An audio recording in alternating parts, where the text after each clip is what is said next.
All right, everybody. We talked about it last week. It was a possibility. Now it's a reality. No one can stop it. The collision course is set. LSU, Georgia, meeting in Atlanta in the SEC championship game. Tyler and I are gonna. I don't know. I don't think we're gonna go. We thought about it. We talked about it. We'll be watching it and talking trash to each other across the airwaves. But I mean, what? Look, man, this is you guys had a little easier road this weekend than we did. You guys made quick work, but we had our work cut out for us with Arkansas and barely escaped after a big emotional win against Alabama. But this is and I just watched. We just got to see the rankings come out. Mm-hmm. What do you think? You hear this talk about? Okay, if somehow LSU makes it and runs the table and then ends up beating you guys.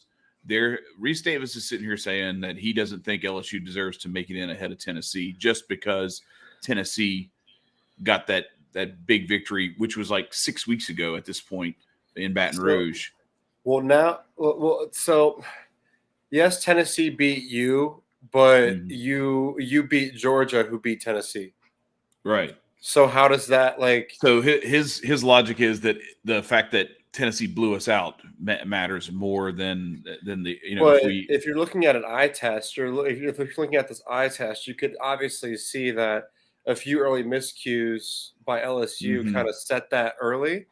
I feel like, and it's also the Vols. Listen, if the Vols have shown that they're vulnerable, you know what I mean, that their offense can be stopped, by us. Now I'm not saying that we're some super extra special team or we're the number one team of reigning champs, right? But as high powered, as crazy as that offense would have seemed, I thought that we would have maybe had a tougher time. You know what I mean? A tougher time. It's I think that it's. I mean, yes, you got blown out at home, but it's almost like you stubbed your toe one too many times early, and that's set it. But but you're also the SEC champ. If you're the SEC champion over us, and we are unbeaten at that point, I don't I feel like that has to give you some credit. It's the biggest win it's the biggest win in college football this year if we beat you guys. Yeah, I would say this. Obviously, sorry, go ahead. No, I'm just saying because right now, you guys look unbeatable. So if LSU somehow does pull that off, and the other thing I was going to say is the argument I was going to make as well is there's something to be said for growth, and the LSU team that beat Alabama a couple of weeks ago is not the same LSU team that was on the field when we played Tennessee. LSU pre-Tennessee and post-Tennessee are two completely different teams. The Tennessee game after that is when Brian Kelly had the talk with Jaden Daniels about how he was too conservative. He was being too careful. He was tucking and running, and it wasn't even running to make plays. It was more like he was trying to just avoid pressure and not turn the ball over. And Brian Kelly told him, he's like, look, man, if it means you might throw a pick here or there, I need you to trust these receivers to go make plays. And ever since he started doing that, the governor has been taken off of the engine of the LSU offense, and now you can see that they're much more explosive than they were before. The other thing is Harold Perkins, who was playing sparingly. He was playing very sparingly early in the season, Lord. And now he is just you can't take him off the field. And he's a game changer. He's a difference maker. And I think if he is fully unleashed, if LSU played Tennessee again this weekend, it's a completely different game. Is he a linebacker? What's his actual Yeah, he's position? a linebacker. He's a linebacker. He is what Roquan Smith was to us. Yeah, I was trying to explain to somebody Harold Perkins is if Adrian Peterson and Reggie Bush had a baby and he was a linebacker. He's got the athleticism and the quicks and everything. He's got this. He runs like a corner safety. Has he been playing the whole season? Has he been playing this well the whole season? He was playing sparingly early, but when he played, it was electric. See, if he plays like that the whole season, he wins the Buckus Award every year. Easily. He plays college football. Yeah. I mean, he had 4 sacks. Smith was to us. He's 4 sacks on Saturday. He is sideline to sideline. He is in the backfield. He seems like he can play pass coverage fairly decently well. Yeah. And he's just as an overall disruptor in the run game, the pass game, and just it's like, I mean, this is like a biased homer take, but this is what Micah Parsons was to Penn State and it's to Dallas Cowboys. You know what I mean? So I know you're up there in Big Ten country, up in PA, right, not far from the Penn State Indy Lions. There was some stuff brought up. We have our little group chat, and there were some things brought up about schedules and everything. And I will say this: so a team that snuck in to the playoff Final Four, TCU, there was some question about their schedule and their schedule strength and how they haven't really beaten any quality opponents, yada yada yada. And I will just say that. So I'm looking for. So their schedule strength, I'm just looking at this because I, as you know, I do strength of schedule differently from how everybody else does. Most other people, it's the most kindergarten thing. It's basically like I take this stuff to the baseball analytics, sabermetrics level when it comes to looking at this stuff. And most of the football watching world is still looking at just batting average, home runs, and RBIs, not taking into account where someone bats in the lineup or any of the other metrics that can tell you how good someone is. So TCU's schedule, when compared to Ohio State, and so they have played a much tougher schedule than it's like 30% tougher than Ohio State. And TCU has a tougher schedule. Yeah. Okay. And this is just math, and it's like 35 to 40% better than Michigan's schedule thus far.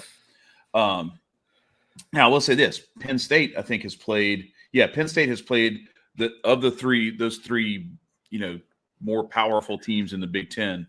Penn State has played the tougher schedule of those 3 teams because they had to play Auburn too. Yeah, but it's still not as tough. No, Auburn's not really that good, but I mean they're still Auburn doesn't hurt your schedule strength. That's definitely true. Rutgers and Northwestern do though. So anyway, and look, not for nothing, like I got Maryland giving Ohio State a game this weekend. Like that spread is, I think it's like 27.5. Is it in College Park or in Columbus? I think it is in College Park. Let me check. Listen, check to make College sure. College Park gets. It's not a joke, bro. Like now, listen. It's in College Park. 27.5 in College Park. They are not every. Let's be real. They are not every Saturday. The stadium's packed out. No, but when teams like Penn State, Michigan, and Ohio State come to town, when they have a chance to ruin your life, they show up to ruin your life, and that is a fun stadium and a fun. They don't care about their own team as much as they care about hating your team. Yeah, University of Maryland. The University of Maryland gets down there in College Park. They have a nice little setup, and Bird Stadium's not bad. I've been in there a couple of times. Yeah, it's not a bad setup, and it's not they live to ruin other people's schedules. You know what I mean? So let me do it real quick. They live to create a fake rivalry game with Penn State by not. There you go. That's beautiful. All right, so I'm going to do a quick strength of schedule ranking, and I'll kind of give you what this stuff means in terms that most people can digest a little better than the percentage stuff that I gave you. So where TCU is, and I know this is, we're talking about, this is the South End Zone. This is supposed to be just about SEC stuff, but we're in. This all affects us because we're in playoff time. So here we go. TCU has the 27th best strength of schedule, and Ohio State has the 70th best strength of schedule. And Michigan has the 93rd best schedule. The Big 12 came to play this year, dude. Yo, I'm telling you, listen, let me take you through TCU's schedule just so you can see what I'm talking about. Like, TCU is not playing a cupcake schedule.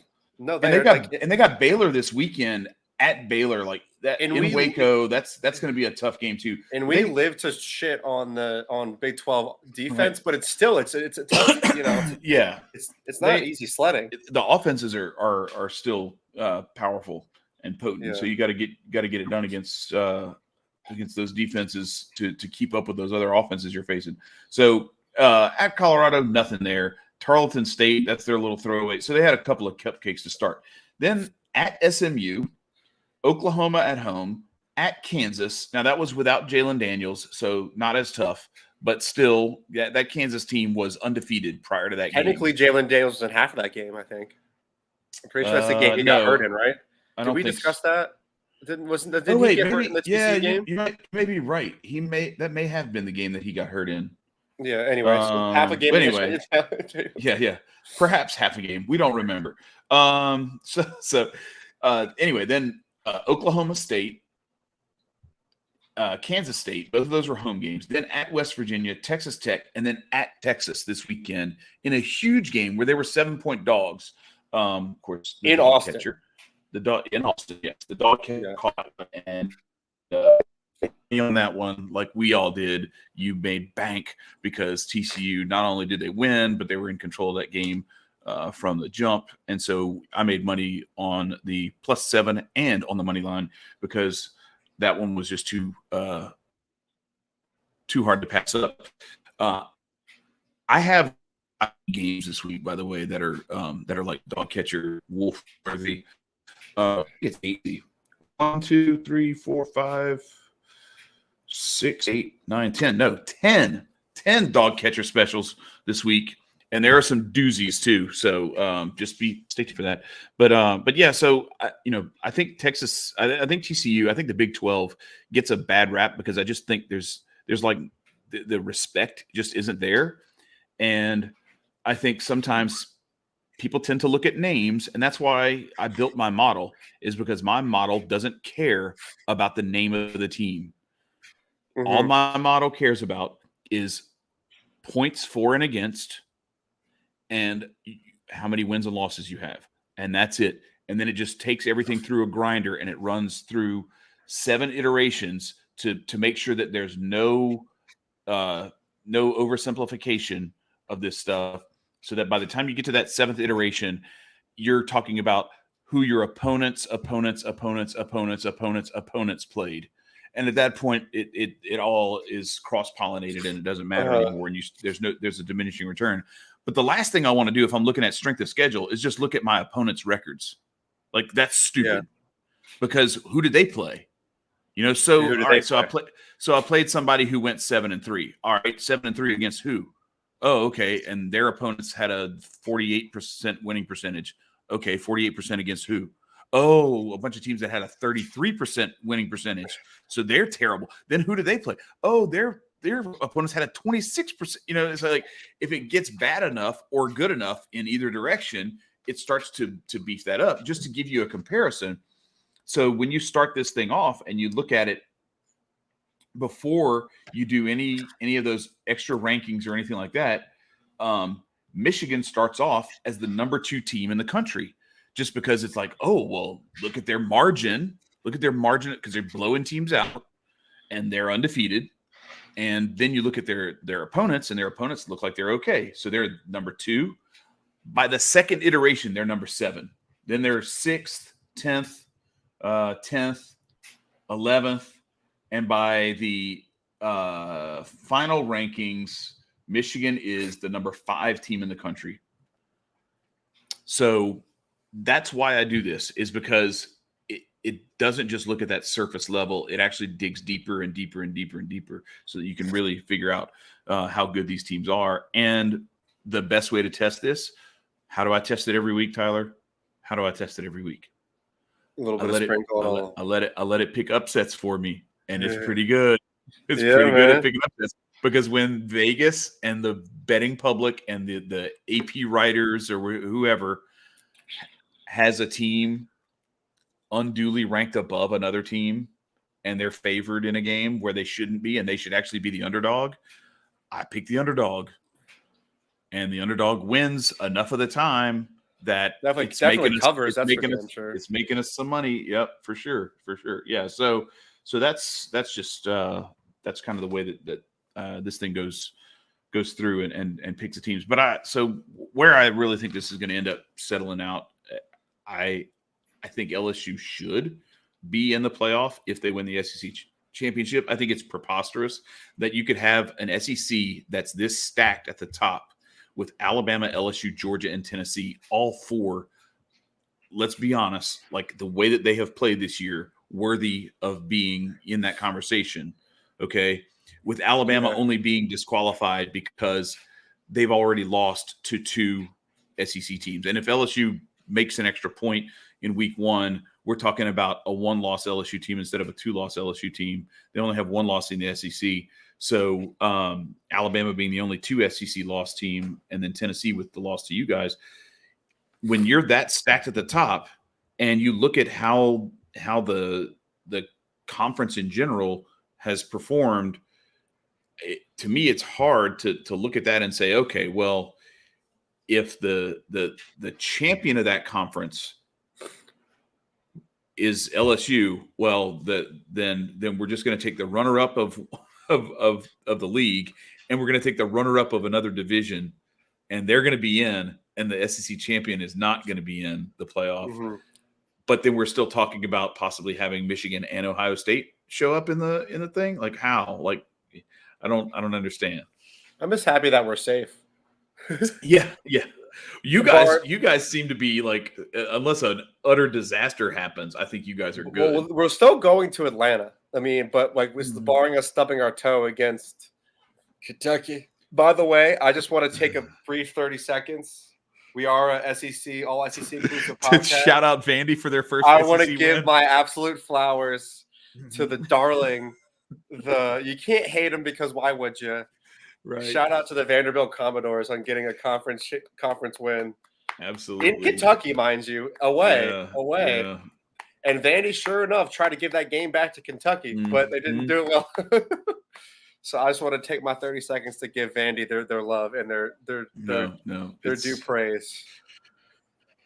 Yeah, and so on a less gleeful note, I want to take a minute to give our prayers and our thoughts to the Virginia football program and that whole campus. I mean, that was just awful, tragic.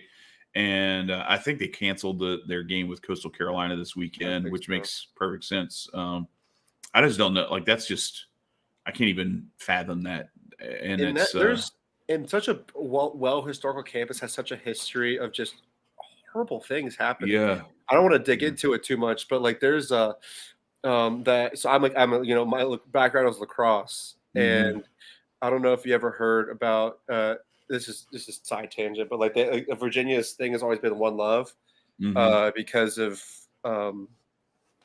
like a women's player being assaulted and having horrible things happen from a men's player on the it just, and then I used to have like such a historically beautiful, and I've been to Charlottesville. That's a beautiful campus, and it's a bright, you know what I mean? It's such high academic standard, and you know what I mean? It's like it's Ivy League that is in the Ivy League. It's like it's the same caliber as a Stanford. You know what I mean? And like I have family connections to the University of Virginia. I have family who went there.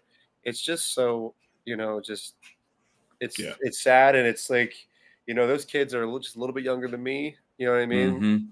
And they that's you're talking about a whole life that's ahead of you. And not even in professional football, that's not even. You're talking about just a life to live, to be a husband, to be a son, to be a father one day, to be, you know what I mean. And it's just, it's awful.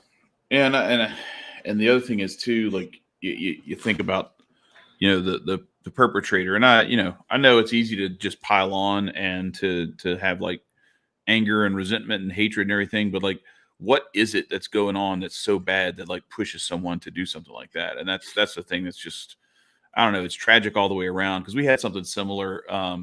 LSU had a player, Wade Sims, get shot and killed in there was like a scuffle outside of a Subway late at night one time, and guys were hitting on each other and everything, and it kind of broke up, but one of the guys ran ran to his car, came back with a gun, and ends up, this guy gets caught in the crossfire, and he was shooting somebody else and ended up hitting Wade Sims right in the chest and killed him.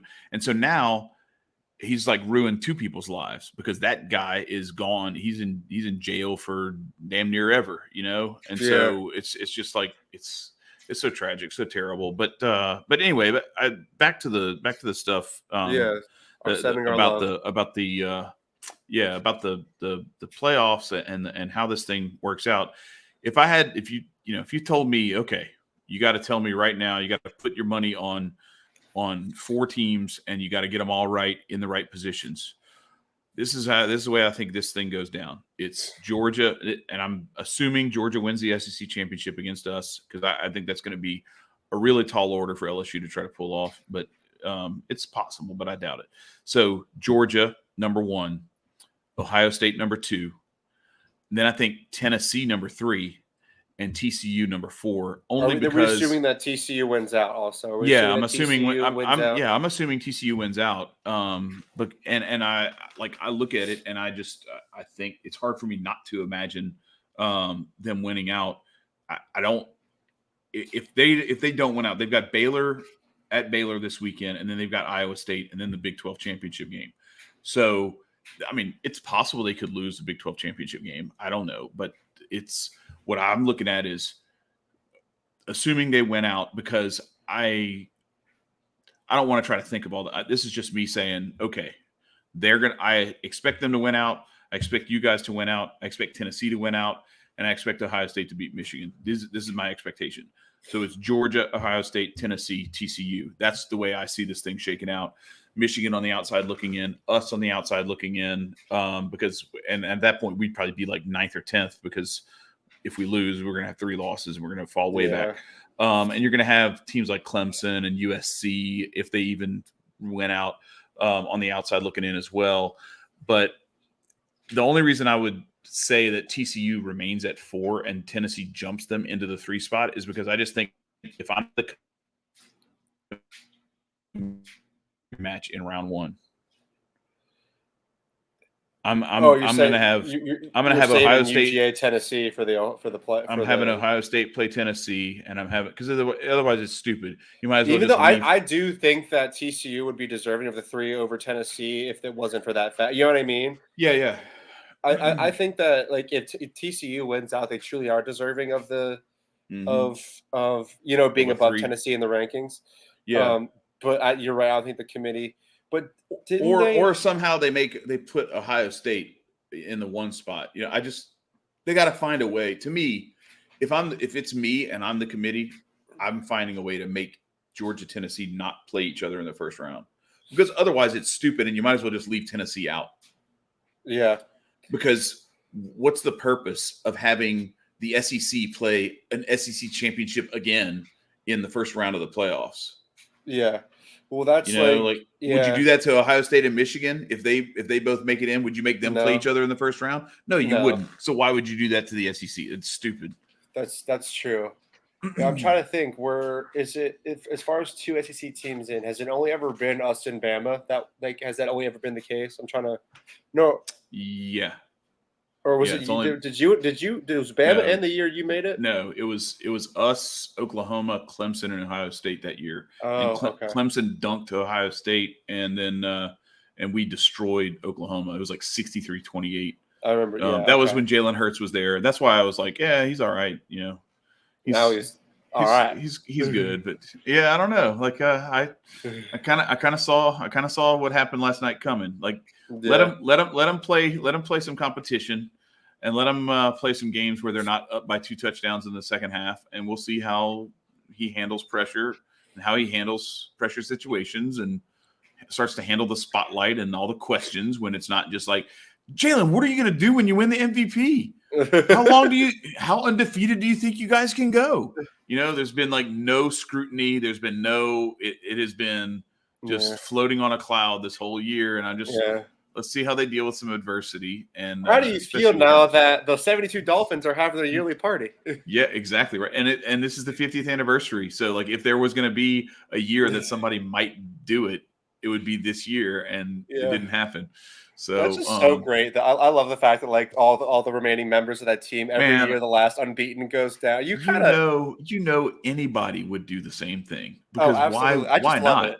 Yeah, why not? Like, because what happens is, like, you're the only team that's ever done it, and so that first time that somebody goes like 12-0 or something like that, when somebody's 4-0, 6-0, you're not it's really like when the Patriots were literally one game away right. doing it. But so that's the one where they kind of think they got nervous. But I'm talking about, like, you go back to even in the 80s when you had a team start off 11-0. And then it's like, oh damn, like they might actually make a run at us. And then when they lose, it's like, let's smoke that pack. Let's go. What is this? What is it? Larry Zonka, Zonka, right? Yeah, Larry Zonka, and we had Mercury Morris, and trying to think of all the different. That was the running backs. Was it David Woodley was the quarterback? Maybe. Yeah.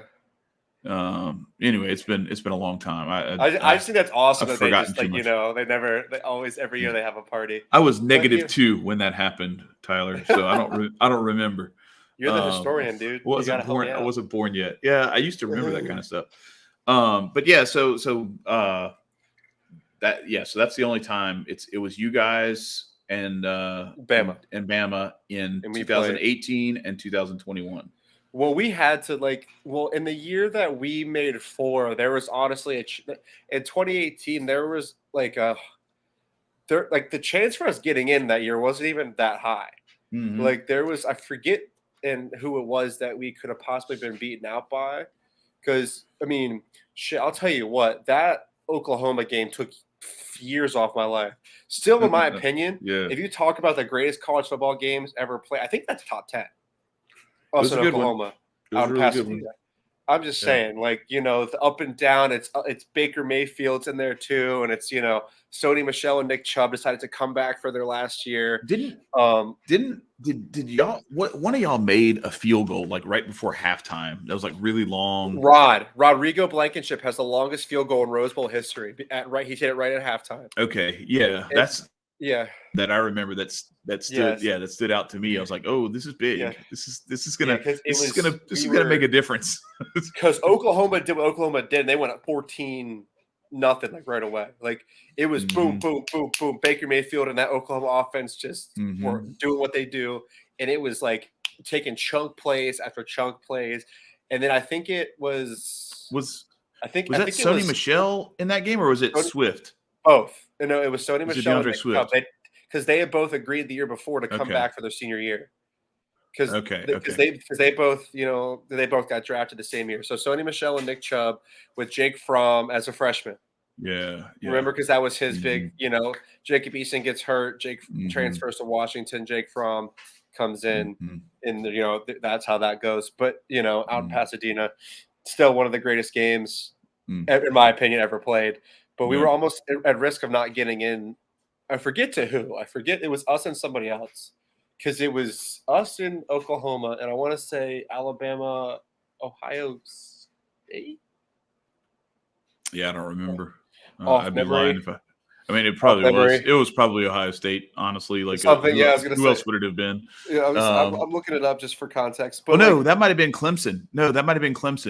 And they destroyed them. And they destroyed.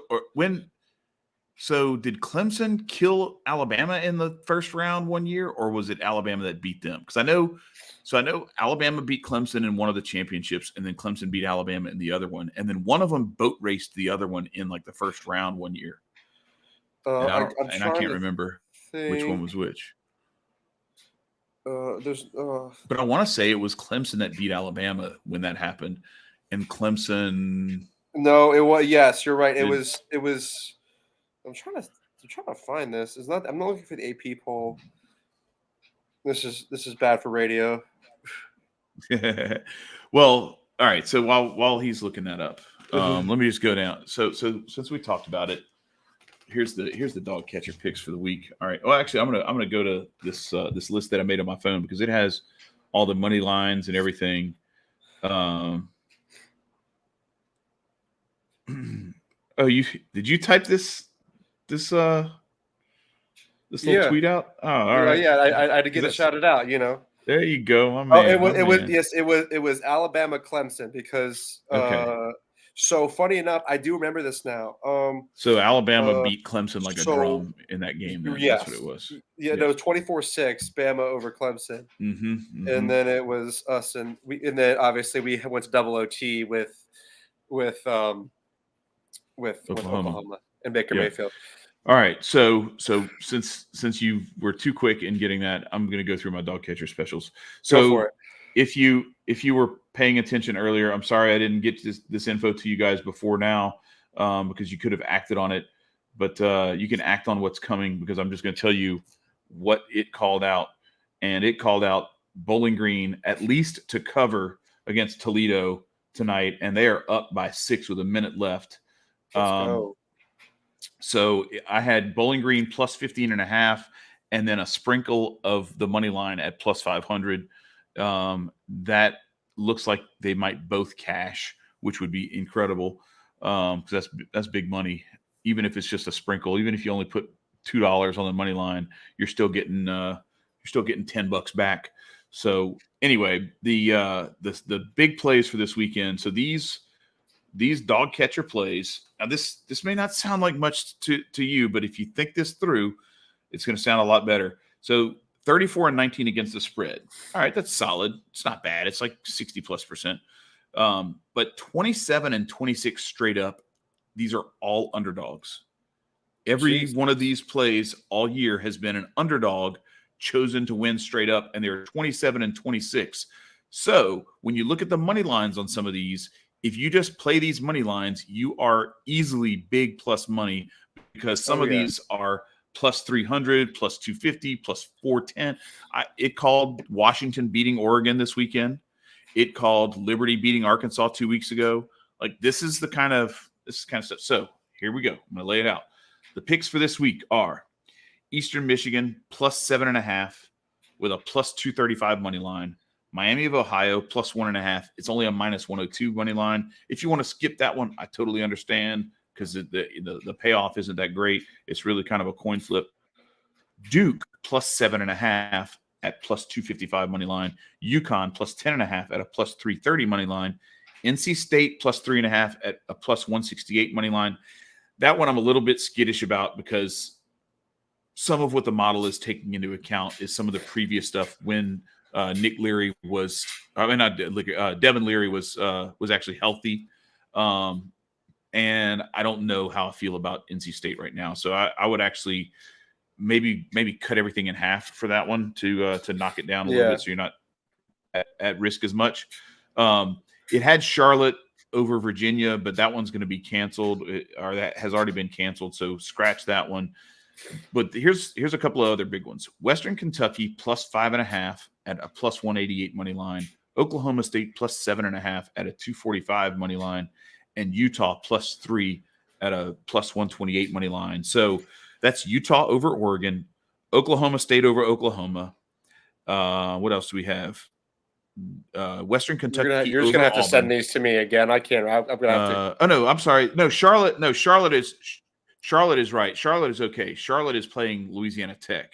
It was Coastal Carolina. I think that you said UVA was playing. Yeah, Coastal Carolina. Yeah, Coastal Carolina was playing UVA. I get Charlotte and Coastal Carolina kind of mixed up. They both wear green.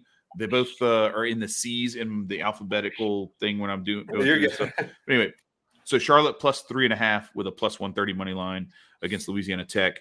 NC State over Louisville. We talked about that one. Be careful because of no Devin Leary with his torn pec. And then we've got UConn over Army. UConn at a plus 10.5 with a plus 330 money line. Duke over Pitt. And then Miami over Northern Illinois. Miami over Ohio. And then Eastern Michigan over Kent State. And like I said, we have this other model that picks out teams that the spread is just too big, way too big. And so I like to just play those with a little sprinkle on the money line and just hit the spread.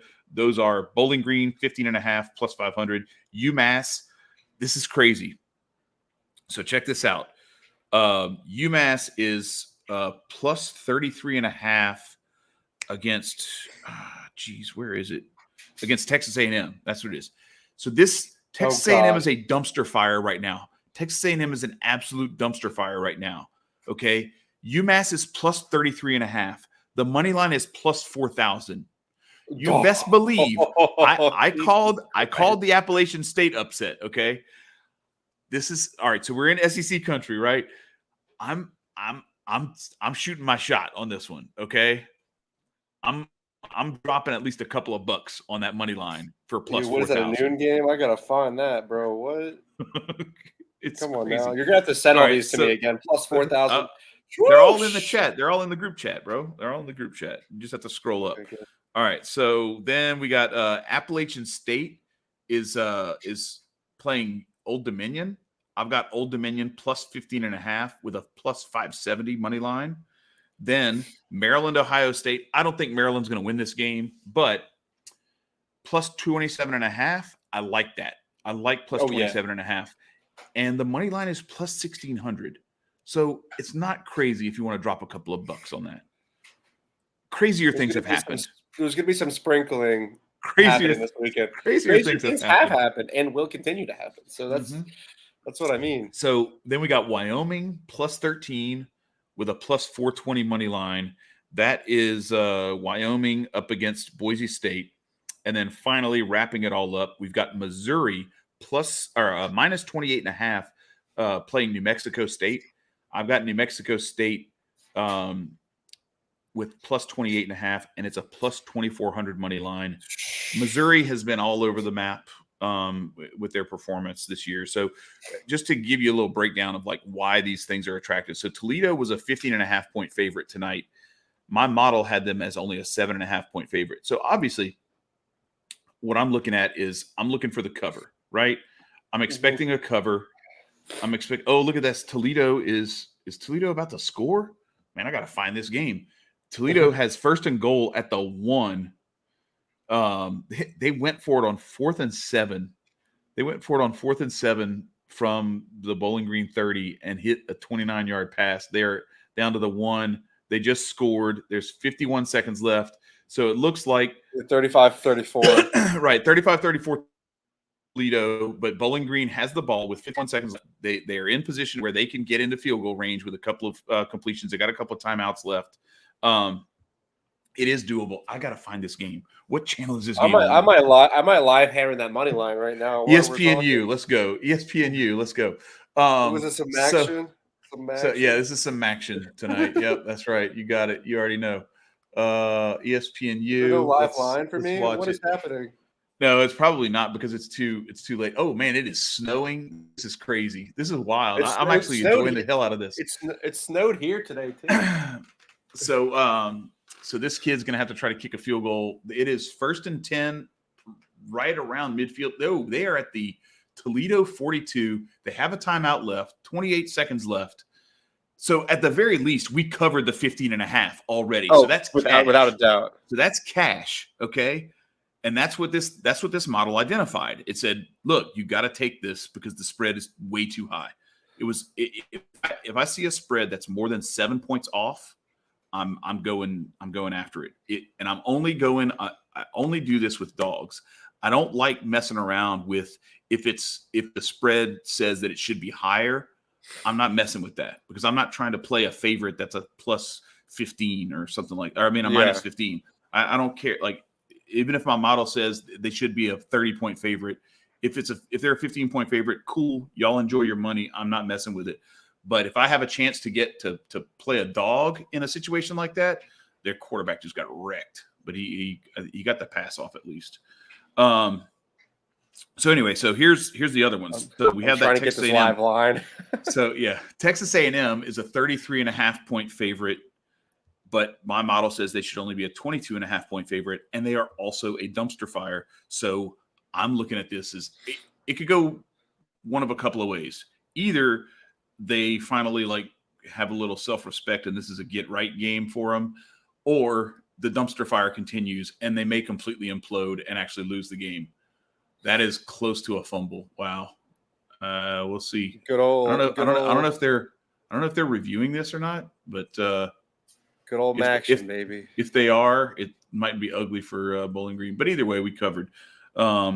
Good old so BG, then, so then we got Appalachian State. They are a 15.5-point favorite, but my model says they should only be a 7-point favorite. So I'm taking that. I'm taking that spread of 15.5, and I'm taking plus the 15.5 with Old Dominion, and I'm going to sprinkle a little bit on that 570 money line. Ohio State should only be a 19.5-point favorite. They're a 27.5-point favorite. So, what I was saying is when it's 7 points or more, that's my trigger. Then Boise State is a 14-point favorite. They should only be a 4.5-point favorite. So I'm hitting that. Oh, look at this! Oh my God! Did he make it? He's about to score. He's going to score a touchdown. Holy shit, bro! They just scored a touchdown. They just scored a touchdown. What the? I need to pull up my phone. Hold on. Bowling Green just scored a touchdown. Oh my God! What? I'm pulling up my phone right now. The pocket broke down. He rolled to his right, and like the guy found a seam up the middle, like right inside the right hash, and just got hit on the run and took it to the house. And he broke like 4 tackles too. Dude, but you got it anywhere. This is crazy. This is so lit. Oh my gosh. Bro, what a play. That is crazy. That is so crazy. Like, shout out to Toledo for blowing it at home. So here's the other funny thing. I like how we're like, this is the South end zone. This is right. So we're talking BG. Ohio was playing Ball State, and they needed to win, and they needed a Bowling Green loss to win the MAC or to win their division. Maybe they're 7-3 after their win tonight over Ball State, but now with Bowling Green winning, this is going to make it to where they're still in a tie. Oh, it is shitting snow at the. Oh my God! It's crazy. You're watching it. You're watching it. I pulled up my phone. Oh, okay, yeah. You got to see this play. It's crazy. All right, so then we got the Boise State -14. It should only be -4.5. So you're getting 9.5 points to your favorite. That same guy almost killed the quarterback again, and he just flips it as he's running. Do you see? Watch this play. My phone is readjusting here. Oh shoot! Well, they're showing the replay right now, so I hope it adjusts quickly before the replay is over. Anyway, and then finally we got Missouri -28.5. They should only be an 11-point favorite. So I'm smashing that plus 28.5 for New Mexico State, and I'm even going to take a dive on the 2,400 money line because why not? If they're offering me, I get to bet $2 and win. What is that? 48? Yes, all day, baby. Dude, we can make a nice parlay. I'm gonna make it some parlays with that information. Yeah. But so there was one question I wanted to pose. Just went for to 2, and so now they're up by 7. So oh wow, that's double. If you had Bowling Green -6.5, shout out to you. What happens? So I have the play on my phone right now. So the play, not the hypothetical, but the question that I wanted to pose to you, we talk about current events. We also talk about past events, right? Mm-hmm. Many say, obviously you agree that the LSU 2019 team is the greatest team ever. Yes. How do you, since you were around, how does it stack up to the 2001 Miami Hurricanes? Oh, that's the Willis McGahee and Frank Gore and Ed Reed. That is the 15 first rounders or whatever it was. Yeah. That is my only question for you, because that is the only other team that people claim to be as the greatest team ever assembled. So here's the only pushback I would have against that. So you go back and because to me the only thing that I can use as a measure for the greatness of a team is because we've seen it. We've talked about it on this show too. Mm-hmm. We've seen these quarterbacks: Sam Darnold, Mark Sanchez, Matt Leinart. Granted, you realize I'm using all USC quarterbacks, but the point remains. Wow, I can't believe you broke those tackles. When you are, isn't it crazy? When you are throwing to these wide open receivers because like I don't know if it's the DBs are terrible or if they can't generate the pass rush that they need to generate or what, but like I was watching those guys in college, and I was not impressed. They just like they're running the clock. This dude just ran it out of he fumbled the ball into the end zone, ran it out of the end zone, ran back into the end zone. He may or may not have just gotten a safety. It's either a safety or a really weird, awkward touchback, but it may be a safety. Talk about collapse. Yeah, right. Almost as bad as the Eagles last night. But yeah. So all right. So let's see. Does he come out? Oh yeah, he came out of the end zone. Yep, he ran out of the end zone, then got pushed back. So they might say forward progress, and he's out at the 1. Yeah. Let's see. I think he's probably down. He's down at the 1. He runs out 1.5. Yeah, forward They progress. They pushed pushed him back. 1. Yeah, they pushed him back. But you're still having to make a 99-yard drive in 5 seconds. In 5 seconds. It's not a drive, Tyler. It's a play. Yeah. Unless you get like 7 consecutive pass interference penalties. At least 3. You have to get at least 3 of those. Dude, listen, I'm telling you though, the Maction, like the weeknight Maction, you never know what's going to happen. Bro, Cooper Kupp's having surgery. That's terrible. R.I.P. the Rams. Is that his season right there? Pretty much. That's his season right there, right? Maybe back for playoffs. Yeah, he's IR. What playoffs? Playoffs. Cue up the Jim Mora. Cue up the Jim Mora. All right, so back to the question you asked. All right. Sorry, yeah, I know we get sidetracked. So I look at it and I'm trying to figure out over the course of that whole season, like who played. The only measuring stick I can use is, like I said, about these quarterbacks throw into these wide open receivers in the Pac-10, and I'm like, yeah, I don't know, I don't know how great Matt Leinart really is, because who's he throwing? What coverage is he throwing against? I'm watching him throw to like Robert Woods and all these different guys wide ass open. Wait, he wasn't Robert Woods. Who is he throwing to? He was throwing to some other guys, but anyway, he's throwing to these receivers wide, like another Mike Williams back in the day, and a couple other guys. Like he had some guys that were like 7 to 12 yards away from their defenders when he's throwing to them. So then they get to the NFL, the windows are tighter, and all of a sudden they become who they really are. We are who they thought we were. Good. I wonder about that with like that. Yeah, I wonder about that with like that Miami team. Okay, so yeah, they beat Ohio State in that national championship game, and it was an epic game. That was the Maurice Claret era and everything, and that was a really good Ohio State team as well. Was that the Jack Dorsey? Oh, not Jack Dorsey. What's his name? Jack Dorsey. Ken Dorsey, quarterback team for Miami. Right? I want to say Kellen Winslow. Kellen Winslow. It was Kellen Winslow. It was Willis McGahee. It was Antrell Roll. It was I think even Devin Hester. Maybe? No, Devin Hester was later. No, Devin Hester was later. Okay. Yeah, because he played against us in our bowl game. And so that's what I was going to say. Like, so, all right. So what I'm getting at is, who else did Miami play that year? Like Florida State and maybe like a couple of other teams. The schedule that they played week in, week out pales in comparison. Like, go back and look at who that 2019 LSU team played against. Look at that schedule and look at what they did to it from start to finish. And then look at what they did in the playoffs. And I just, and look at the numbers that they put up. I think it was like the history. I think it's like for like, because like I obviously wasn't coherent when, all those guys played in Miami, but you get to watch NFL careers develop.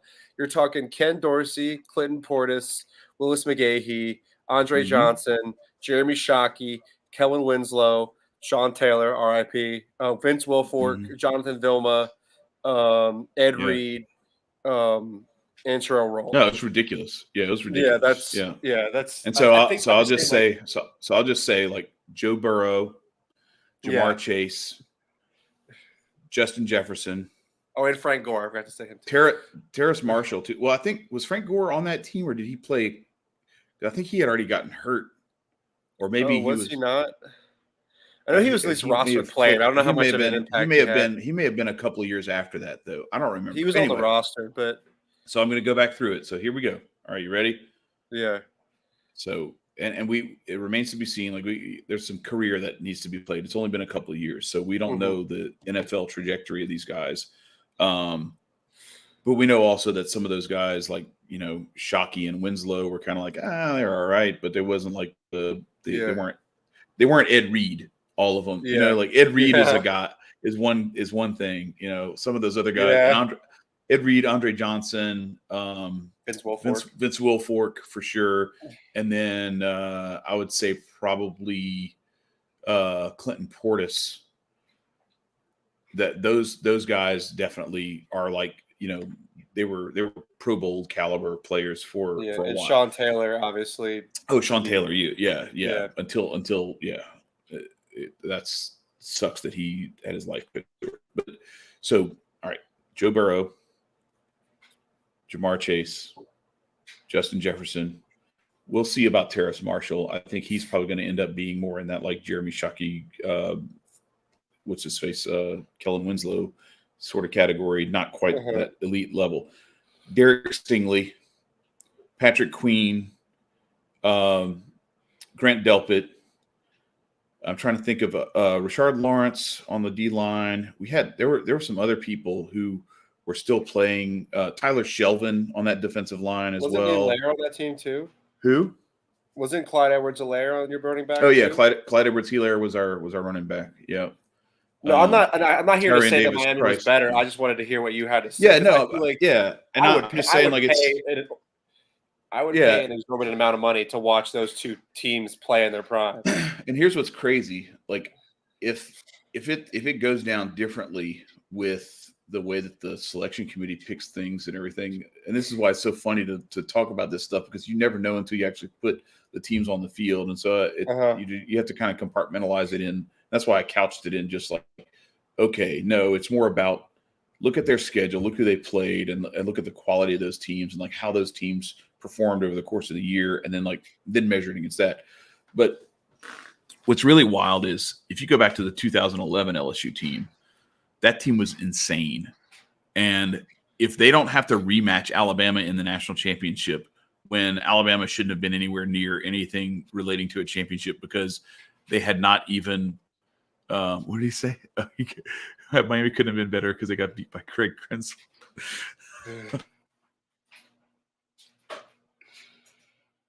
Okay, so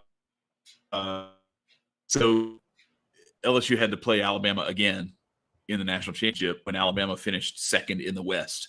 Why are you? When there's only two teams in the national championship, they should both be conference champions from some conference. It should never be two teams from the same conference. That's just stupid. Yeah.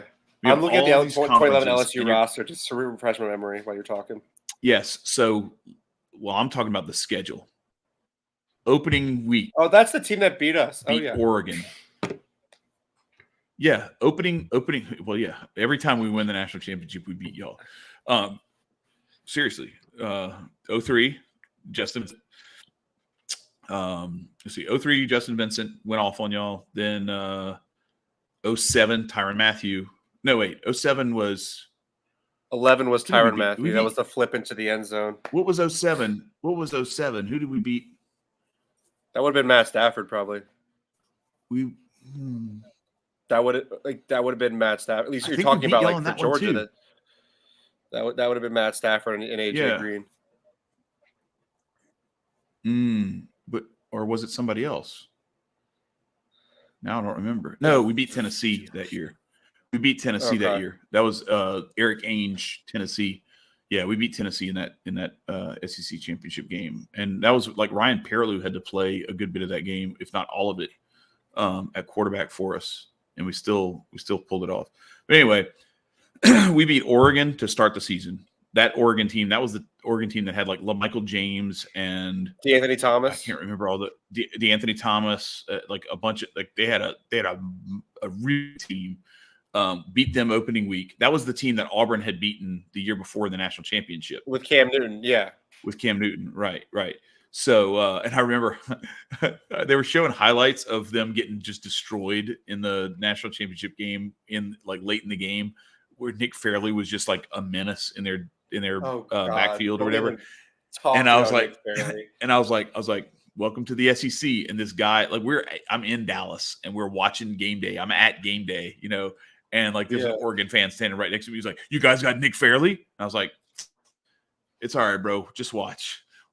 We could be all right." Nick Fairley was the biggest menace to I'm pretty sure Nick Fairley lives in Aaron Murray's nightmares. I guarantee. Probably so. He lives in a lot of people's nightmares. That dude was a monster. But we ended up having a really good defensive line that year too. Anthony Johnson was on that team, and we had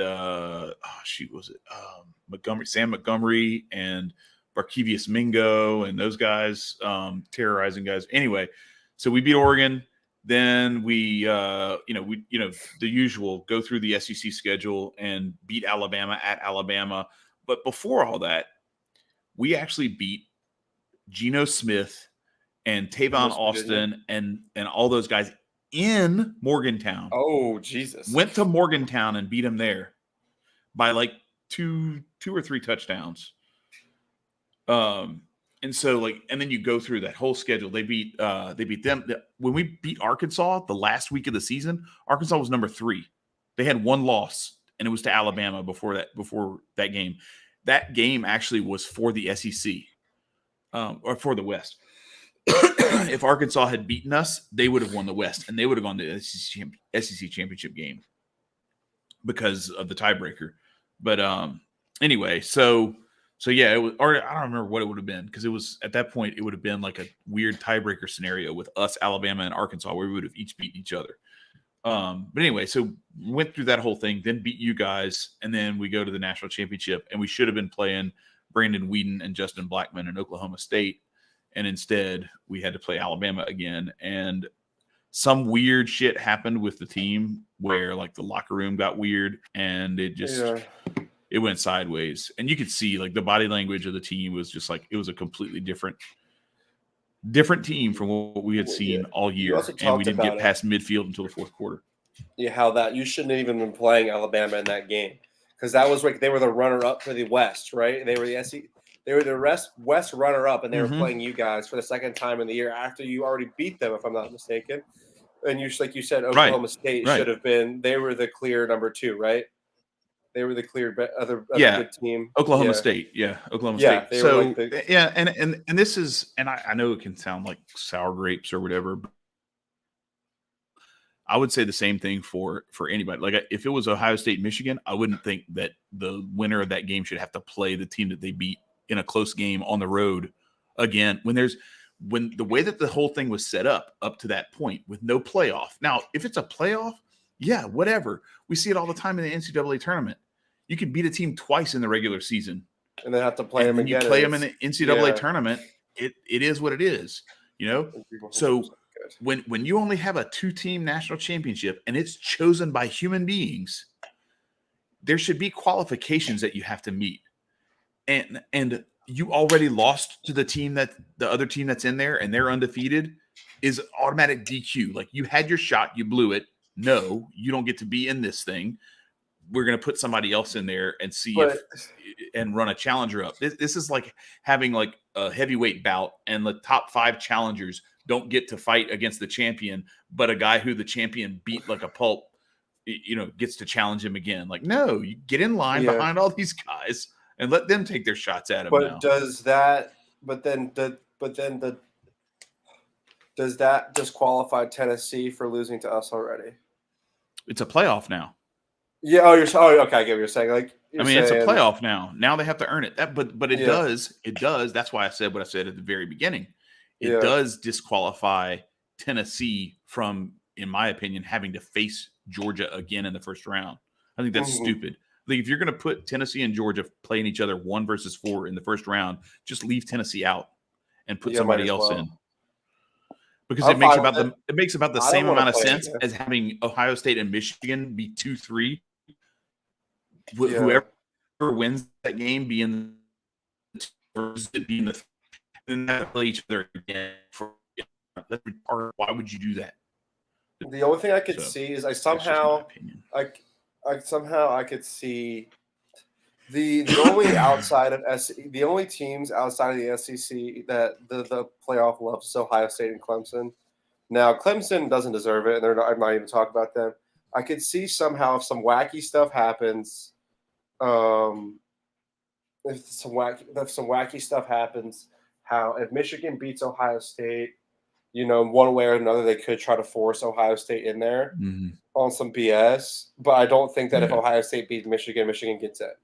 You know what I mean? So I got to address this. I'm not saying it's right. I get you. Yeah, I get you. I get you, Jeremiah. I see what you're saying, but I am here to tell you that yes, that was the death of the BCS computer that everybody hated that rematch. The computers were not the problem. The computers had Oklahoma State as the number 2 team, and it was the people who voted for. Well, I think maybe they had like one computer or something like that had, but it was the voters. The voters were just, and it was the same thing that they had in 03. They blamed the computers for LSU getting in ahead of Ohio State. I mean, of USC, even though it was like, if you go and look at it. So first, Oklahoma that year, that was the Jason White Heisman Trophy Oklahoma team.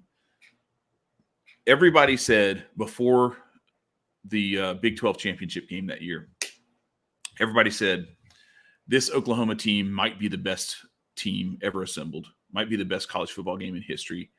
And even if they lose the Big 12 championship game, they still are one of the top 2 teams in the nation. And so they are a lock to get into the national championship. So what do? They get Darren Sproles in the Big 12 championship game, and they get run all over.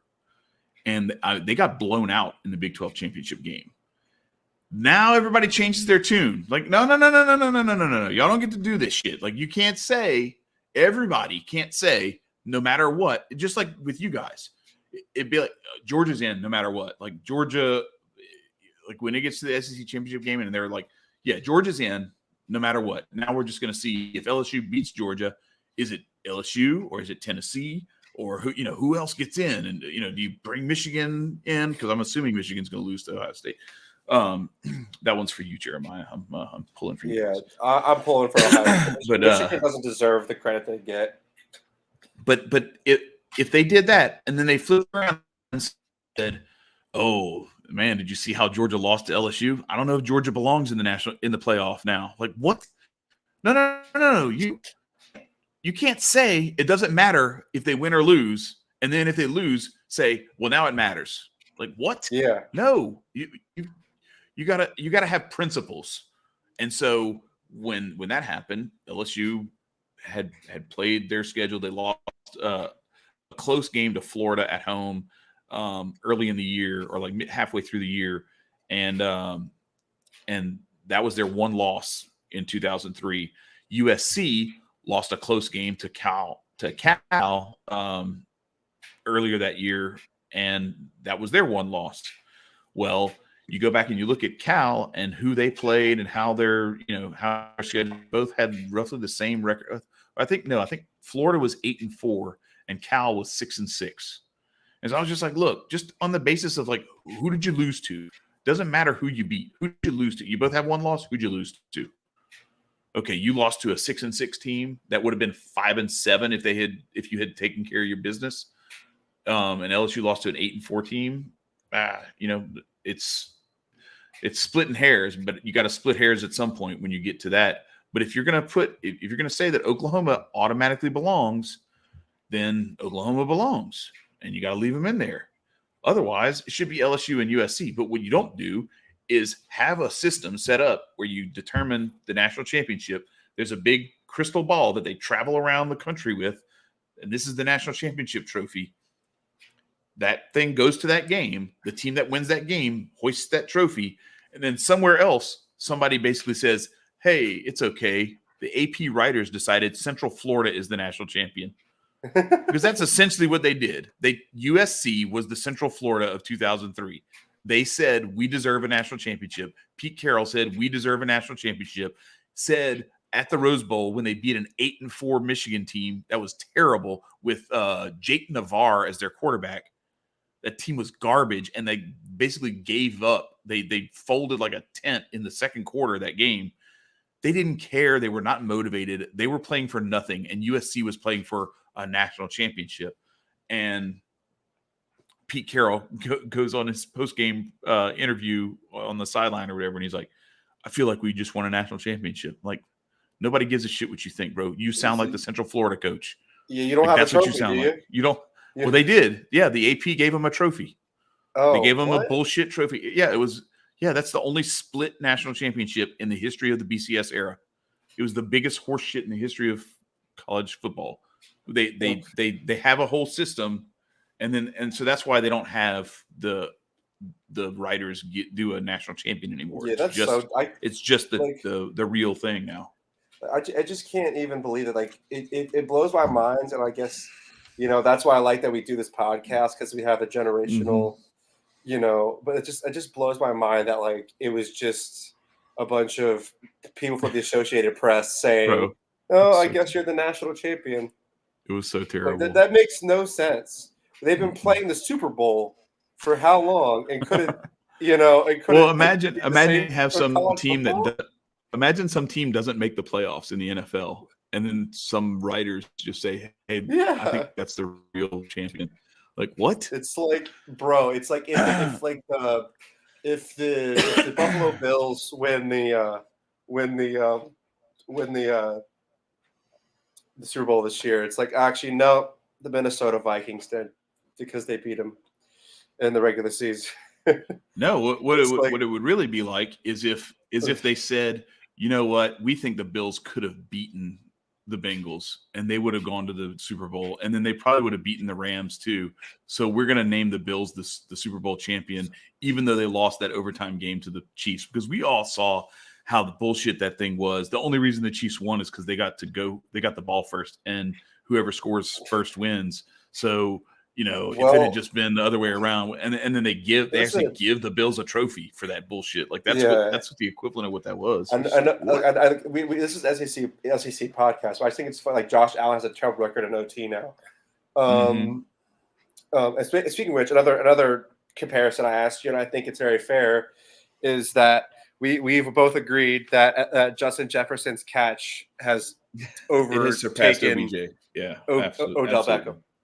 Yeah, that is just. It was in traffic. It was in traffic. It was on 4th and 18 in a huge matchup. Try to get them to win the game. To win the game. Yeah, that was monster. All right, so what I really thought you were going to ask me though is whether that LSU team was as good as this, or how it compared to this year's Georgia team. And I would say which LSU team? I think 2011, 2019. 2019. No, they would. If the 2019 LSU team played our team from, well, I guess I technically did play our team from last year, pretty much. I was gonna say, No, it was different. Like I think y'all were better last year than y'all were in 2019. Oh, definitely, bro. We almost lost to Cincinnati that year in the bowl game. That's why, and it's always, I know that I feel like you even know as an LSU fan that Georgia fans are very superstitious for almost no reason about us wearing a color that's not red or white. You know do you know this? I don't know if you it's whenever we put on the black jerseys, it's weird. Like, I think we lost to Alabama at home one time wearing the black, and now they've just been cursed forever. Even though I think we have a winning record in them. I don't know. It's just like but a winning record. It depends on who you're playing, because if you beat South Carolina in them, but then you lost a bowl game, it doesn't really matter. Luke Fickle on that. What are we talking about? When we the black. Oh, the Cincinnati. Yeah, the black jerseys, and we wore the black jerseys against Cincinnati in the bowl game, and had to squeak that one out. So maybe that's is what it is, but yeah, man, but just bottom line is that Georgia and LSU are playing in the SEC championship, and as we started this podcast, can you believe that? I would have never, because we've been talking about this since before the season started, or maybe shortly after the season started. We've been talking about it for a while, and we decided to launch it. And then, I'm not going to lie to you, I did not expect us to beat Alabama when we started this show. but here we are. We did. and then we took care of business this weekend. It was ugly. It was close, but we got it done. And Listen, so now a hangover, bro. Listen, nobody can stop us from getting to Atlanta and facing off again. Hilarious that you were right though. Mike Leach still tried to go for it on 4th and long against us a couple times in their own. Bro, he's an idiot, man. I swear. It's like I'm not too familiar. I'm telling you, he's the dude. He's the dude who's got 2-7 offsuit and calls the big blind, and then somebody re-raises the big blind, and he's like, yeah, whatever, I'll call that too. He's just like he's betting into pots that he doesn't belong in. The thing is, though, every now and then he'll catch a flop, and it'll be 7-7, and he's like, gotcha, bitch. Boat. So be careful with him. You don't want to go toe to toe with him because you never know what's in his hand. But we played pretty well rounded against Mississippi. But bro, I'm telling you, I don't know how the cowbells are not illegal. I truly don't. It's so stupid. And maybe it's because it's like I want to make it a tradition that LSU just gets to bring air horns with them everywhere we go. But I think it's almost like getting used to a team's band or getting used to, because it's not like I'm going to your ear the entire time. It's not like I'm going to a quiet stadium and blowing a whistle randomly throughout the game. I maybe it's like the argument's like it's like a sustained noise that you have to get used to. Yeah, like it's just like it's like that environment. You know what I mean? It's like you're playing in the Seahawks, at a and it's loud there, or you're playing, I think that people are gonna have permanent hearing. We talked about the World Cup banned the vuvuzela for hearing damage, right? Yeah, a reason. We got to get on that. We got to do that study or fund I can hear through something. the TV, and I'm glad that we were able to. I've been in the stadium with that nonsense, and it is. Oh, you've been in atrocious. Mississippi? You've been to. Well, no, they bring them everywhere. They bring them to Tiger Stadium and do that shit. And I want to just grab it out of their hand and throw it. Like, shut up. It's obnoxious. But what is your if we have to be honest with ourselves, what is your? I mean, we're still a couple weeks out. We have some stuff to finish up. Yeah. But what is your honest opinion on how this is gonna go? Okay, so the smart money is you guys are going to beat us probably by a couple of touchdowns, right? Like I imagine that spread's going to open around 10, maybe more. It'll all depend on how. Like if we play really well, we should. I mean, we're going to beat UAB. It shouldn't be difficult. It's 14.5. It could probably be a little bit higher, but I don't hate it. UAB is not that bad. The Texas A&M game at the end of the year is going to be interesting because they are. Look, I'm picking them to. I'm not expecting it to hit, but I can't pass up. What did I say it was? UMass plus 4,000 money line. I'm taking a swing at that. Okay, listen. You have to. I have to. Appalachian State beat Michigan in the Big House. Anything is possible. Right. Appalachian State beat this Texas A&M team. Exactly. While we're bullshitting, Yeah. So at plus 33.5, I'm definitely playing that spread because I think they're going to cover that. And at plus 4,000 on the money line, yes, give me a piece of that. I'll drop $1 on that and win. Yeah. What is that? Wait, 4,000? That would give me $40, right? We always play. It's not crappy. It's not that great. We always play crappy against Kentucky, but now that I know that Vandy can beat them, I'm not as worried. Right. And then we get to have Georgia Tech come and get their yearly ass whooping. Right. All right. So follow me here. That Texas A&M team that I think can lose this weekend to UMass, I think it's a distinct possibility. They are. I've used this metaphor before. I'll use it again. They are the glass tabletop, with a marble rolling around on it. Like, I don't know where it's going to go, but it's going there fast. Yeah. Either they are going to look at this LSU game at the end of the season like they did a few years back when that same team, it wasn't that different of a team that won the national championship in 2019 and the team that lost 74-72 or whatever the hell it was in 7 overtimes to Texas A&M. Okay. We don't lose to Texas A&M. They've beaten us twice since they've been in the SEC. 2018 and then in 2020. We've beaten them every other time. I'm surprised, including the Johnny Manziel years. Say. We beat him twice. We completely neutralized his ass. Like, he was useless. Yeah. So I expect us to win. However, what I'm not certain about is how that team is going to respond to what they're going through right now.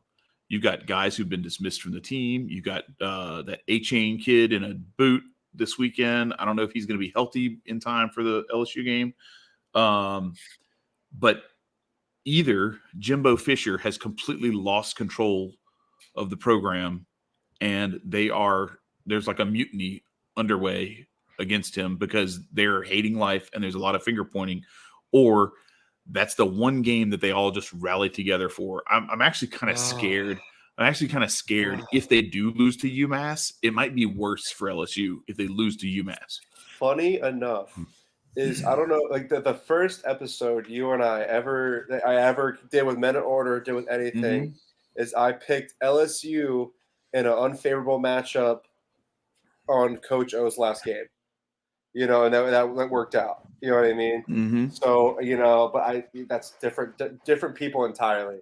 That was, so the difference there is the people Coach Orgeron had won a national championship 2 years ago, and people like him. Yeah, that's the big difference. I think those guys were really upset that he was being let go. Absolutely. Even though the reason he was being let go was legitimate, I was upset he was being let go. Dude, Coach O is one of my favorite not Georgia coaches ever. Period. Wait, what am I reminding them of, Jeremiah? What's the remind Michigan fans of what? Is he talking about the time that y'all beat him last year? Oh, that was great. By the way, that was from experience going down to Miami. Shout out to he's talking about the Appalachian State game. He's talking about Appalachian State. That's what he's talking about. Now I get it. I will happily talk about us beating them in the playoff if you want to. Yeah. I remembered as soon as and then he confirms in the chat that that's what it was. I was gonna. But so that Ed Orgeron, that's a different thing. I'm saying is you just made the point that it's not the case. There's definitely a mutiny happening in College Station right now. No, they hate him. Dude, speaking of coaches, now that I've got the time to familiarize myself with who one Cadillac Williams is, do you think now what he means to the history of the Auburn football program? You know what I mean? I think it's almost stupid if you don't hire him as your head coach. Yeah, well, so he believes in those guys. So Western Kentucky is one of my dog catcher games at 5.5 at the plus 188. I'm a little, I don't know about that one. That's one where I'm like, I think a lot of what was going on with Auburn prior to him coming along was they knew the writing was on the wall with Brian Harsin, and they were just going through the motions, waiting for their coach to get fired. And there was not a whole lot of energy, but there's a lot of talent. Tank Bigsby is a beast. Like, they've got some guys on that squad, and that, what's his name? Robbie. What's the quarterback's name? It's escaping me now. I want to say like Robbie Hancock or something like that, but that's not it. The quarterback at Auburn? Quarterback at Auburn, yeah. That sounds right. I don't know. Listen, it's Robbie something or Ronnie something or something. I don't know. It's been a while since we played. Was that the dude that was limping around in the Iron Bowl, or were we talking about somebody else? No, that's not him. It's a new. Let me find it. Bear with us, folks. Not TJ Finley. No, it's definitely not. It is Robbie Ashford. That's it. Robbie Ashford. That was close. I knew his name was Robbie. Anyway, that kid can play. Like, he's got like this grit about him that I like a lot. Never never underestimate a team that has finally found motivation to actually play up to their talent level.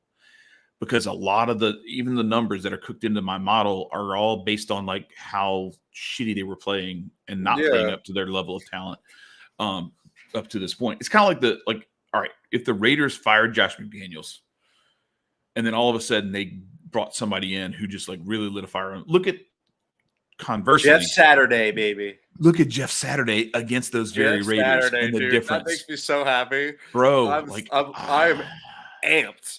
It's amped for Jeff Saturday to be the Colts head coach, bro. And and now obviously we know for all sports in general, bringing back one of your alumni players, whether it's college or pro, doesn't always work. No. But when it works, it's just mad. It's beautiful. Money. It's amazing. Yeah, I mean, no, listen. That was the LSU Ed Ogeron factor, and I told people when it happened, I was like, look, I'm looking at these guys. So I want to bring everybody back to like when LSU made that hire. Okay, they were looking at Jimbo Fisher, trying to pull him away from Florida State. Good Lord. Yes, exactly right. They were looking at Tom Herman, trying to pull him from Houston. Okay. He ended up at Texas. He lasted like a year and a half, and then he got canned. Okay, he was terrible. They were looking at like PJ Fleck and a couple of these other guys that are. Dude, I'm a fan of him, by the way. I am too, but I don't think he would have been the guy for LSU. Like, I just don't think boats, like baby, let's go. No, but, who would carry the boats anyway? Yeah, no, but I'm thinking more. I'm thinking more like at the time, like he didn't have the pedigree, and then cultural fit is still an issue. Yeah, like, at least with Brian Kelly, there might be a cultural fit that's a little bit off that he's starting to and kind of get the culture to buy into him. But what he does have is he has this pedigree of recruiting and coaching up good offensive line talent, coaching tight ends, coaching quarterbacks well, all that stuff. So you're starting to see some of that bear fruit now with LSU. Well, what I described it is like Ed Ogeron was our Tom Brady, Russell Wilson. Like you take a swing in the late rounds. What was he? Was he your OC or DC? What was he? He was defensive line coach and recruiting coordinator. Okay. Yeah. So he and he's a great recruiter. So what I looked at it is like we took a 6th round flyer on a quarterback. That's what that was, hiring Ed Ogeron. There was no Peyton Manning. There was no Andrew Luck, Aaron Rodgers, or whatever. There was a bunch of like, I don't know, Ryan Leafs and Blaine Gabberts in the draft, and I didn't want to spend a high draft pick on them. You're laughing, but look what Texas A&M ended up with. I laugh because I love the analogy. Look what Texas ended up with. It's about the same thing. It's amazing. They paid a bunch of money. They had to buy these guys out. Like if Texas A&M wants to fire Jimbo Fisher, it's going to cost them $86 million. Okay, so the way I look at this is, you take that swing at like keeping one of your homegrown guys. Now, granted, he didn't go to LSU, but he bleeds purple and gold. He's a Louisiana born and bred native guy. He went to a school in the state, just not LSU. And so he was the perfect fit for when they were in that state of flux. And honestly, I'm going to be completely honest. Like, all I expected, because at that point, Joe Burrow hadn't lost the job to Dwayne Haskins. Thank you, by the way, Jeremiah. Thank y'all for being so stupid as to let Joe Burrow leave and to let Dwayne Haskins be your starting quarterback. Listen, we let Justin Fields walk out the door. It is what it is. Right? Sometimes these things happen. Yeah, sometimes you're the beneficiary. Sometimes you're the one watching through the glass as somebody else enjoys your toys. So it's the decision to bring Ogeron in when all my expectation was that we would continue to go 8-4, maybe 10-2, and win a bowl game or something like that. And what we were doing is we were buying time until the next stud coach was available, the next number 1 overall draft pick was available, and then that's when you go spend the big bucks. And I didn't expect it to go the way that it went in two ways. Number one, we won a national championship 2 years later. Okay. And number two, we imploded 2 years after that. And so it was just like, all right, well, grand opening, grand closing, and now we got our number one draft pick, Brian Kelly. And I wasn't a big fan of the hire. I'm going to be perfectly honest. Like I was like, man, I don't know if this is going to work. I wasn't a big fan of how he coached in big games when he was at Notre Dame. He lost a lot of, I think he was like 1-7 against top 5 teams when he was at Notre Dame. And I was just like, man, I don't know. We did a home and home with them. We went into South Bend and beat them, and the stadium was mostly red. I remember that. We went into South Bend. The one win he had was against Clemson in the COVID year when they were part of the ACC briefly, and then they ended up losing to Clemson, got destroyed the next time they played them the same season in the ACC championship game. So, okay. So anyway, it's been impressive to watch him. What did he say? OSU. Oh, the thing is, Haskins shattered passing records. He had the displeasure of playing with probably the worst defense I've ever seen at Ohio State. Yeah. Didn't he have Chase Young? Am I wrong? Did he not have Chase Young? Yeah, they did. They had Chase Young. By the way. Was Chase Young? Chase Young was on the.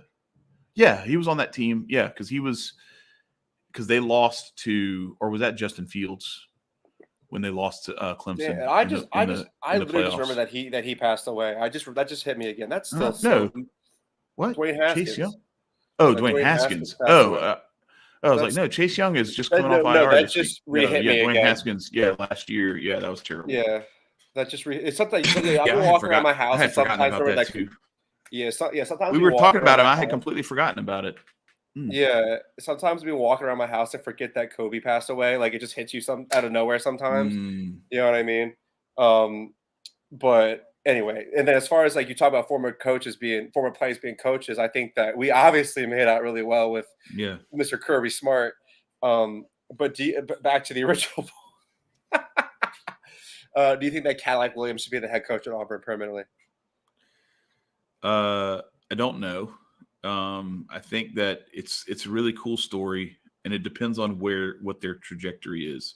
I don't know enough about Cadillac Williams, and I'm sure that there are enough people at Auburn who know enough about the right questions to ask and the right ways to try to vet him as a legitimate long-term solution.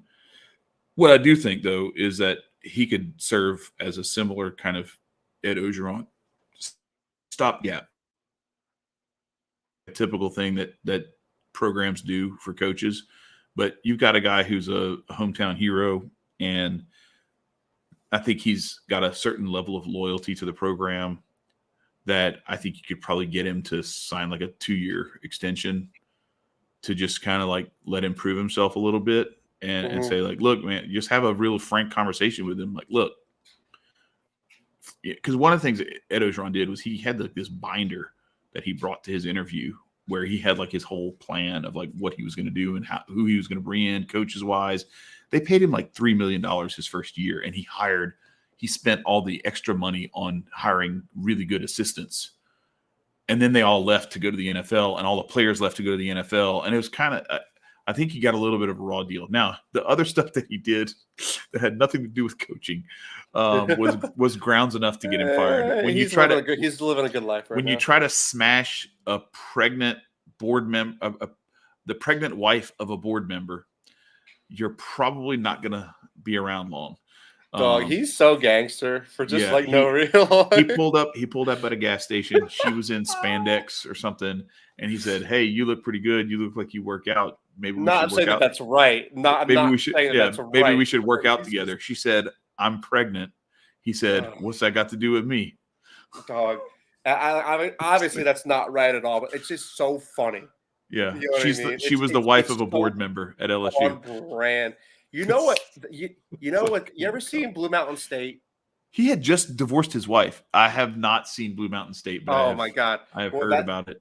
That is like pretty much what the head coach at Blue Mountain, the show Blue Mountain State is like to a T. Makes sense. like getting with the president's wife and whatever else, and Mm-hmm. Anyway, I mean, I shouldn't say I would say I don't condone. Yeah, definitely not. No, I would not. And especially like he had just divorced his wife. He was already like on Instagram and stuff, like posting pictures with him and some other chick in the bed with him and everything and all this stuff. It was weird. But from a coaching standpoint, like I think there was some of that stuff that was less his fault and more of like just a weird set of circumstances where like they lost so much immediately. And then so it was like the combination of like Burrow's gone, all these other guys are gone. And it was Burrow, Delpit, Queen, a bunch of other guys. Then with the COVID thing where they let you opt out, Tyler Shelvin opted out before the season started. Jamar Chase opted out before the season started. Derek Stingley, I think, stuck around, and then well, no, that's right, because he was only a freshman, so he was a sophomore that year, and he had another couple of years left. Oh, Arik Gilbert transferred. You had all this stuff happen. Terrace Marshall played like 4 games, and then he opted out the rest of the year. And so it was weird the way that whole season, like we ended up, and like it continued to ripple through last year.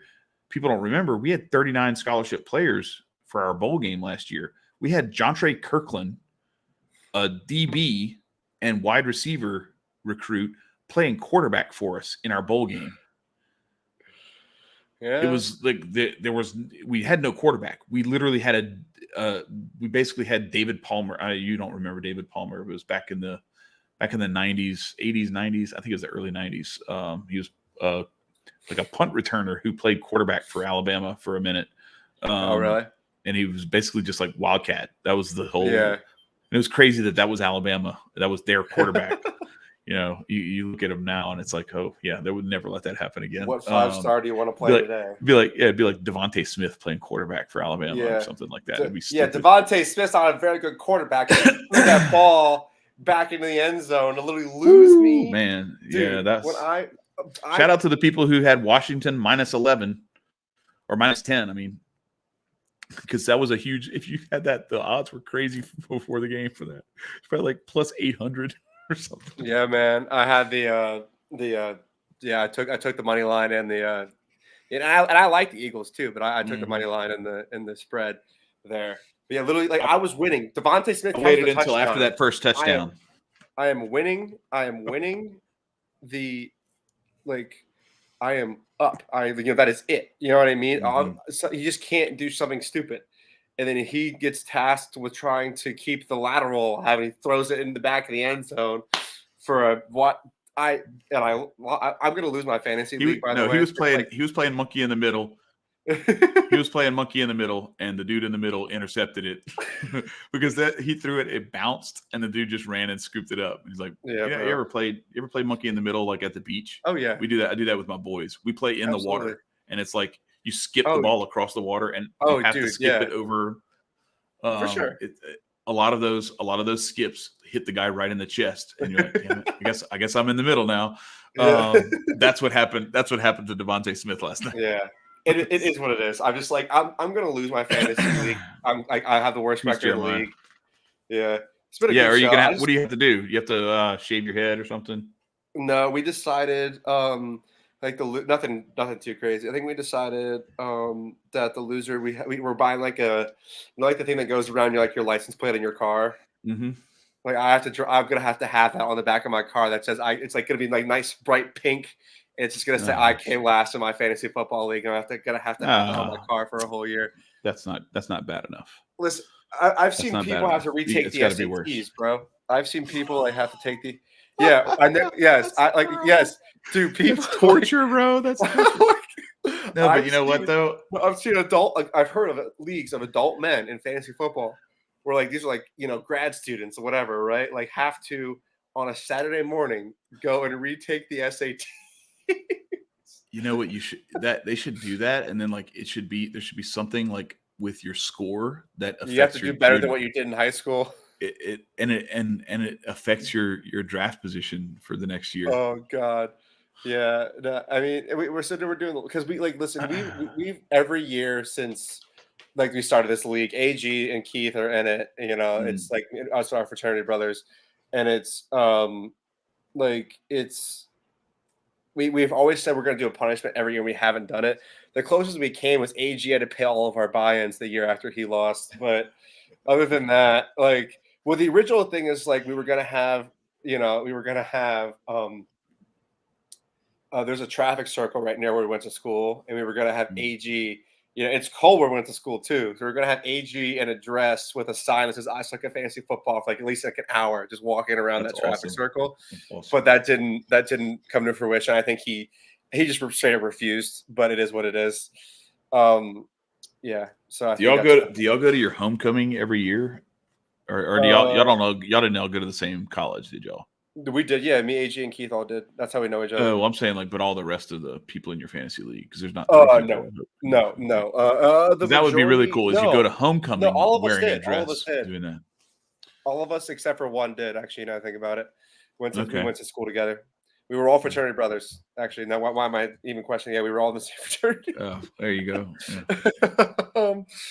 Yeah. It's getting late. Yeah, you must be getting tired. Yeah. And with that, we will sign off because it's late for me too. I have an early morning, so yeah, man. Yeah, we need to wrap it up. This was good. This was fun, and we'll have a shit talking week coming up soon. Yeah, we're gonna have we have 2 more weeks of football before the